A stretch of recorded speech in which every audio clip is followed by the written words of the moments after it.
Сейчас почти половина всех заразившихся в Татарстане коронавирусом – это жители Казани. В столице республики таких пациентов лечат в 8 медучреждениях.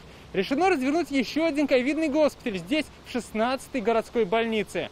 Как сегодня сообщили на заседании оперативного штаба в столичном исполкоме, развертывание госпиталей необходимо, чтобы централизовать лечение пневмонии всех видов. Конкретно коронавируса в Казани зарегистрировано 1413 случаев. Позволило нам повысить эффективность лечения такого диагноза. За апрель месяц смертность от пневмонии по сравнению с апрелем 2019 и 2018 годов снизилась. При этом расслабляться рано. По отзывам, у некоторых болезнь проходит особенно тяжело. Ильсур-Медшин в очередной раз призвал носить маски, перчатки и соблюдать все меры безопасности. Хотя люди, которые не первый раз болеют, и ноги ломали, и руки ломали, но говорят, вот такого, что они испытали коронавирус и та пневмония, которую раньше болели, говорят, не дай бог такое пережить. Минувший месяц серьезно сказался на экономике города. Поступления в казну сократились более чем на 40%. Особенно пострадали гостиничный, рекламный бизнес, заведения общепита. К концу года бюджет может не досчитаться около 2 миллиардов рублей. Часть расходов решено сократить. Сокращены непервоочередные расходы.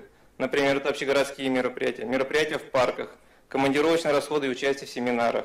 Приоритетной задачей является обеспечение источниками финансирования первоочередных социально значимых расходов. Продолжают работу и финансируются все президентские программы. Это ремонт дворов, дорог, соцобъектов. Большое дорожное строительство развернуто по национальному проекту «Безопасные и качественные автомобильные дороги». В планах обновить около 30 километров магистралей. Ни одна из дорожных программ не сокращена. На эти цели выделено 7,5 миллиардов рублей. Помочь деньгами в Казани собираются и самозанятым. С июня стартует грантовый конкурс. Лучшие проекты получат до 100 тысяч рублей. Дмитрий Айригин, Адельмин Дубаев, ТНВ, Казань. Авыр һәм мөмкин кадәр илә булу соралган вакытта ТНВ телеканалы тамашачыларга яраткан фильмын кабат карау мөмкинлеген бирә. Хәзер "Синең күзләр" фильмы ТНВ.ру сайтында бар. Бу көннәрдә өйдә булыйк.